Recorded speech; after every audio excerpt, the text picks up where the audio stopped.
Então, algumas etapas. Se eu for fazer uma crítica a uma pessoa, eu tenho que saber fazer isso. Eu lembro que uma vez, eu vou dar um exemplo pessoal para vocês entenderem. Uma vez, eu queria soltar chuveirinho, mas eu não tinha dinheiro. Aí o vizinho perguntou se eu já tinha usado Bombril para fazer chuveirinho. Não sei se vocês já tiveram essa experiência. Não façam isso em casa, né? E aí eu pensei, Bombril eu já tinha em casa, né? Então por que não pegar um Bombril? Já estava comprado, peguei o Bombril, ele amarra o Bombril, aí acende e realmente o efeito é lindo. Gente, é um negócio fantástico, luminoso.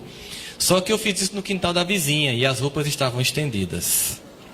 E como vocês sabem, Bombril é um nome comercial de um produto chamado esponja de aço, que quando derretida, pegou as blusas que estavam estendidas da vizinha e furou uma por uma. E aí a vizinha, obviamente, me pegou muito brava e foi entregar a minha mãe. E aí ela chegou lá dizendo que minha mãe tinha que me bater e tal, e que tem que pagar o prejuízo. E minha mãe fazia, ô meu filho, por que você fez isso, meu amor?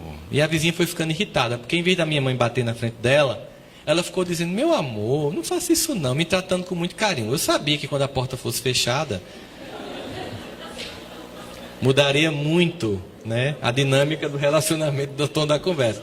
O que ela fazia? Ela nunca me recriminava na frente de ninguém. Jamais. Porque quando eu recrimino alguém na frente do outro, eu humilho. Às vezes eu estou querendo ensinar, mas como eu faço em público, eu humilho a pessoa.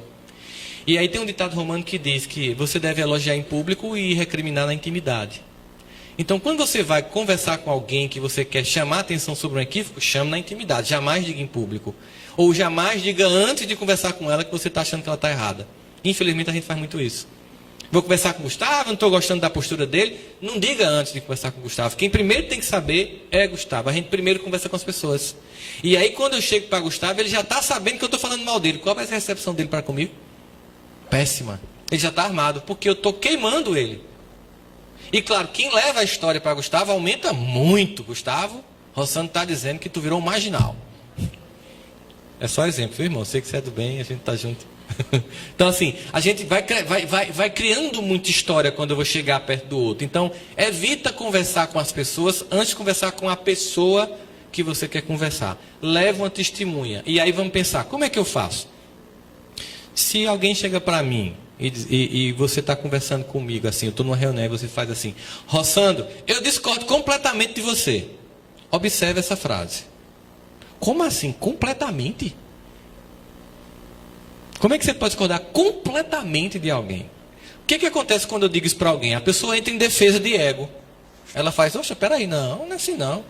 Quando a pessoa entra em defesa de ego, que eu digo, eu discordo completamente de você, e eu entro em defesa de ego, significa dizer o seguinte, eu não presto mais atenção ao seu argumento. Mesmo que você esteja certo no que você vai me dizer, provando que eu estou errado, como eu me fechei, eu não recebo sua informação. E eu me defendo mesmo que eu esteja errado. E fico segurando meu ponto de vista. Porque eu me senti agredido.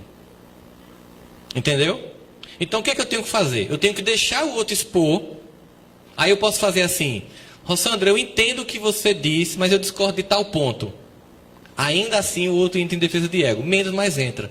Mas se você deixar o outro expressar tudo o que ele quis dizer, você pode descobrir que não era tão ruim quanto você imaginava. Porque provavelmente você soube que o indivíduo estava errando através de outra pessoa, que já trouxe discurso contaminado. Então, primeiro eu vou escutar a pessoa. Fulano, o que é que está acontecendo? Quando a pessoa fala, eu posso dizer, bom, eu estou entendendo o seu ponto de vista.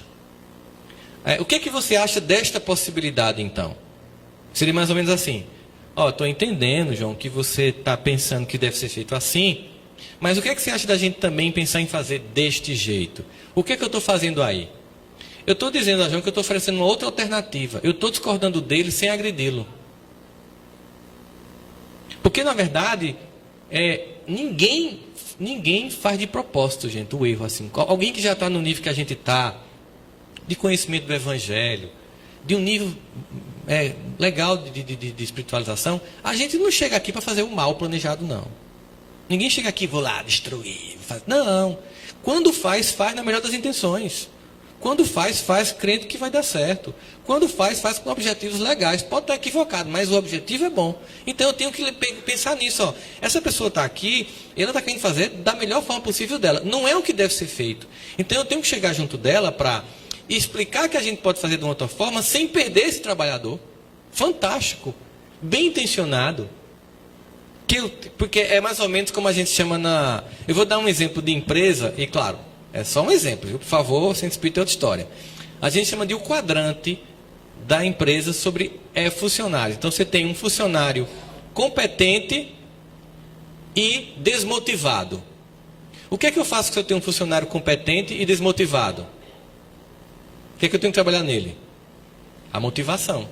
Ele tem competência, então ele está desmotivado, então eu vou motivá-lo. Aí eu tenho um funcionário que ele é incompetente, mas ele é motivado. O que é que eu tenho que fazer por esse? Treiná-lo para que ele seja competente. Se eu tenho um funcionário competente e motivado, eu empodero, sem ter medo. Eu dou a ele condição de exercer o poder, dividir o poder ali, porque ele está fazendo, está agregando. E se eu tenho um funcionário incompetente e desmotivado? Na empresa, a gente desmanda para a concorrência. No centro espírita não é assim. No centro espírita a gente tem que motivar e tornar competente. A gente tem que acolher em todas as circunstâncias. Então você tem que ver com quem é que eu estou indo conversar. Com um competente motivado, com um incompetente desmotivado. Então você tem que ver qual é a dinâmica daquela pessoa. Não posso, não, ela é ruim, não presta, quero que vá embora. A gente vê isso em grupo de estudo de autodescobrimento. Eu gosto desse exemplo. Lá, Joana de Ângeles, Vamos Integrar, o Ser Consciente, Em Busca de Si Mesmo, todos juntos, Lene Joana, Compreensão, Tolerância, Parará. Sempre tem grupo de estudo aquela pessoa que pergunta demais. Sempre tem aquela pessoa que quer monopolizar o grupo, que quer que todas as atenções se voltem sobre ela, e que quando vai fazer uma pergunta, dá uma palestra. Não acontece isso? O que é que geralmente a gente faz? A gente começa a fazer, oh meu Deus, por que aquela número de centro espírita, Jesus? Vai para outro canto, criatura. Então, é um grupo que tem o objetivo de trabalhar o autodescobrimento, a tolerância. E a primeira pessoa intolerante que chega, a gente quer que vá embora. Ou seja, está mostrando que a gente está entendendo o conceito, mas não está vivenciando o conceito. Então, pessoas que são assim, elas têm que ser acolhidas. Agora, se elas vão atrapalhar mesmo significativamente, aí você chega lá, junto, que foi a questão da primeira pergunta, e vai lá e, vamos conversar com relação a isso aqui. Então, a dinâmica de dialogar em família, em empresa, em uma instituição religiosa, é sempre de acolhimento, de tentar ver o melhor lado que o outro tem, e tentar extrair o melhor dele, e não abrir mão do que está funcionando por causa de um ponto que não está funcionando. Eu vejo isso, por exemplo, nas famílias. Como a gente valoriza muito o estudo, eu vejo muitos pais que traumatizam os filhos porque tem um que é estudioso, tem um que não é tão estudioso. Aí começa a dar ênfase no que é estudioso de uma forma tão intensa que aquele que não é tão estudioso começa a se sentir menosprezado pelos pais. E não obstante o fato que muitas vezes aquele que é estudioso é egoísta e o que não é estudioso não é egoísta. Então, como eu dou ênfase no estudo, eu não privilegio o sentimento de solidariedade do meu filho que não estuda tanto quanto o outro. Eu crio um critério sobre o qual eu avalio o meu filho se é bom ou se não é bom, e a virtude todinha do outro que não está no grupo do estudioso, eu deixo de lado.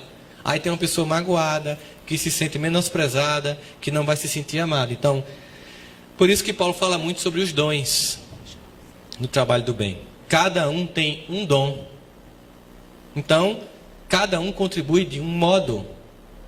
E ele deixa bem claro que os dons não são melhores que os outros. Todos são necessários. O que acontece é que, temporariamente, os movimentos religiosos eles passam a enfatizar ou valorizar mais um dom que outro. Vamos dizer, num passado, quando a mediunidade era feita publicamente, a criatura que mais chamava atenção nas instituições era o médium. As pessoas procuravam porque queriam conselhos, porque queriam informações, porque quando a mediunidade começou a ser um pouco mais discreta em reuniões fechadas, as figuras que começaram a ser destacadas foram os expositores. E se cria um problema porque parece que a gente é o que a gente de fato não é nada. O que é um expositor espírita? Ele é um repassador de informação. Ele lê um negócio e vai e repassa. Mas aí, como as pessoas sempre têm uma carência de ter alguém que ele acha que é interessante, se cria a ideia, por exemplo, de que um expositor é mais interessante do que um evangelizador? Quem mais trabalha numa casa espírita? Se você for ver, é um evangelizador. O evangelizador ele prepara uma aula no sábado e todo domingo está aqui. O expositor vem uma vez no mês. Fazer a exposição.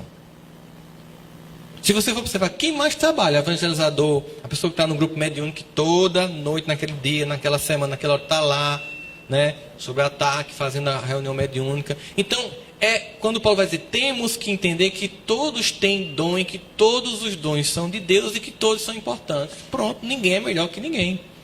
Nem quem tem o dom deve achar e nem quem não tem deve achar. Todos são importantes. É como a questão do exemplo inicial, o instrumento. Todos tocam um instrumento. Toca bem teu instrumento. Se o outro não está tocando bem, preces. Se ele está desafinando a orquestra, vai lá e vai fazer um curso novamente para voltar a tocar. Né? Mas que a gente entende que esse é um trabalho coletivo e que nenhum está acima do outro, porque no trabalho de Jesus, ele é o único que realmente é o centro, certo? E nenhum de nós é melhor do que todos nós juntos. Nenhum de nós é melhor do que todos nós juntos. E qualquer um de nós separado desse grupo é alvo fácil da obsessão. Qualquer de nós que sai da proteção do coletivo se torna alvo fácil da destruição. Lembremos do exemplo dado pelo próprio Evangelho. Um feixe de varas é muito mais difícil de quebrar do que uma vara só. Certo? Então o objetivo é esse. Agora, não é porque a gente está junto num feixe de vara que a gente se ama e concorda, mas a gente quer estar junto como um feixe de vara do Evangelho.